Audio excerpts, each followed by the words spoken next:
প্রিয় দর্শক, পৃথিবীতে হাজার রকমের শিল্প রয়েছে। মৃৎশিল্প, বস্ত্রশিল্প, হস্তশিল্প, এরকম নানা ধরনের শিল্পের সাথে আমরা পরিচিত। কিন্তু চিত্রশিল্পের সাথে আমরা অনেকেই পরিচিত নয়। চিত্রশিল্প বিভিন্ন সময় বিভিন্ন প্রতিবাদের ভাষা বহন করে। যেমন প্রতিবাদের ভাষা বহন করে, ঠিক তেমনি চিত্রশিল্প বহন করে একটি দেশ, একটি এলাকা, একটি উপজেলা বা একটি অঞ্চলের ইতিহাস, ঐতিহ্য ও সংস্কৃতির চিত্র। এমন এক চিত্রশিল্পী প্রতিবেদন নিয়ে আসছে রোডের তাজা খবরের ব্যুরো প্রধান রাকিবুল ইসলাম। দর্শক, আমরা এই মুহূর্তে এসেছি ধুনট উপজেলায়।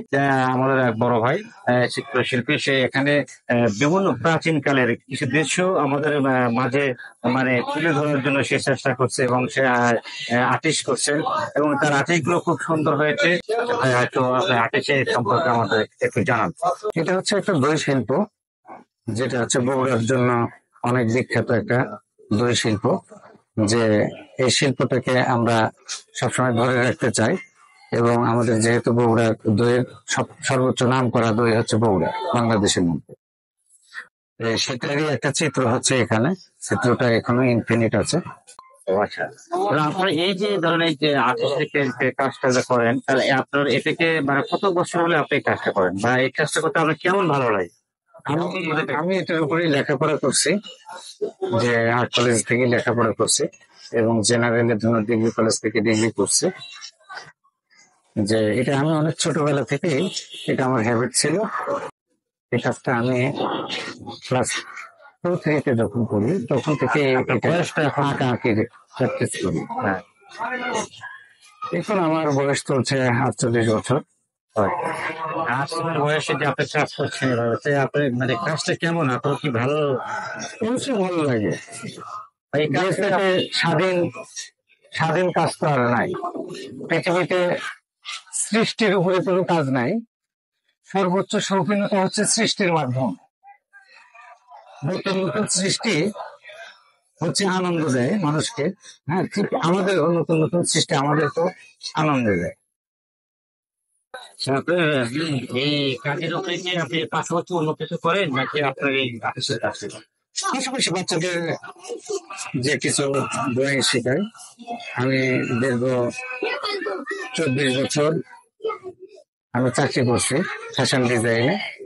এটা হচ্ছে ব্রাদার উইলিয়াম ক্রিস্টেনসেন, তার একটা সংস্থা, এবং তার সংস্থায় আমি বহু বছর থাকছি এবং মূলত তার পৃষ্ঠপোষকতায় আমি আজ শিল্পী হয়েছি এবং আমি শিখতে পারছি, আমি এই সাবজেক্টে লেখাপড়া করতে পারছি এবং তারই সংস্থায় আমি চাকরি করতে দীর্ঘদিন। কিন্তু আমার মা মারা যাওয়ার ফলে যে আমি অনেক দূরে চাকরি করাটা আমার জন্য একটু সমস্যা ছিল দেখে হচ্ছে আমি এখন বাড়িতে আসছি। যে এখন আউটডোরে বিভিন্ন জায়গায় আমি কাজ করি, যে যে কোনো ধরনের কাজ, যেমন ভাস্কর্য, তারপরে পেন্টিং, হ্যাঁ, যে কোনো নান্দনিক কাজ আছে, মোরালের কাজ আছে, এগুলো আমি করে থাকি। সরিষার তেল যেভাবে উৎপাদন করতো এটাকে বলা হয় হচ্ছে ঘানি। এটা হচ্ছে আগের দিনে মানুষ এইভাবে ঘানি ঘুরতো এবং এইভাবে তেল বের হতো।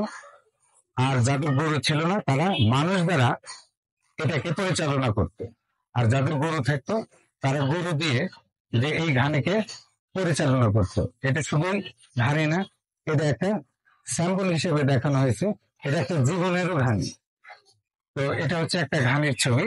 আমাদের ধরনের খ্রিস্টিয়ান কালচারের উপরে যে ছবিগুলো আছে আমি একের পর এক সেই ছবিগুলো আমি আঁকবো এবং একটা ছবি ইতিমধ্যে আমি আঁকছি। এটা হচ্ছে আমাদের একটা ঘানির ছবি। এরপরে আমরা দেখবো হচ্ছে একটা বন্দর নগরী ছিল, যেখানে নৌকা আসতো, নৌকাতে মালামাল আসতো, মানুষ সেই নৌকায় করে সেই মালামাল গুলো নামাতো এবং বেচা কেনা করতো এবং বাড়ি ফিরে যেত। যে তখন রাস্তাঘাট ছিল না, ঠিক সেই সময়ে এই একটা কাল্পনিক একটা চিত্র। এরপরে যে যাদের উপরে অনেক জুলুম এবং অত্যাচার করে এই সমস্ত নীল চাষ তাদেরকে করাতে বাধ্য করত, ঠিক সেই সময়ের একটা চিত্র। এটা ধনুটের বহু আগে ছিল, যে এইভাবে ধনুটের এই যে আদি মানুষগুলো যে তারা এইভাবে নীল চাষ করতো, তারই একটা পদ্ধতিগত একটা নীল কিভাবে উৎপাদন করে, যে এই নীলের গাছগুলো আছে, এই গাছগুলো নিয়ে এসে আগে একটা হাউজে যে চুবিয়ে রাখে, তারপরে ওই হাউস থেকে আস্তে আস্তে সবুজ পানিগুলো বের হয়ে একটা কড়াইতে আসে, এবং এই কড়াইয়ে এই পানিগুলো জাল হয়। জাল হওয়ার পর এক সময় এটা থেকে শক্ত দানার মতো যে ফায়ারের মতো একটা জিনিস তৈরি হয়, এবং সেটা থেকে সেটা গুঁড়ো করে চালুনে মানে ছাঁকিয়ে নিয়ে সেগুলোকে মিল হিসেবে ব্যবহার করতো, এবং এটা বিভিন্ন জায়গায় যে সাপ্লাই করতো তারা। তাঁত শিল্পগুলো বন্ধ হয়ে যাচ্ছে।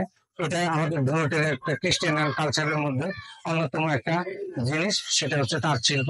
এখানে আগের মানুষগুলো তারা ঘরে তাঁত বুনতো, এইভাবে মহিলারা তাঁতের কাজ করতো, এবং তারা বিভিন্ন ধরনের কাপড়, শাড়ি, লুঙ্গি, গামছা এগুলো তারা উৎপাদন করে থাকতো। এটা শেষ হয়নি, এটা শেষ হলে পূর্ণাঙ্গ ভাবে বোঝা যাবে যে বগুড়ার দই কতটা বিখ্যাত।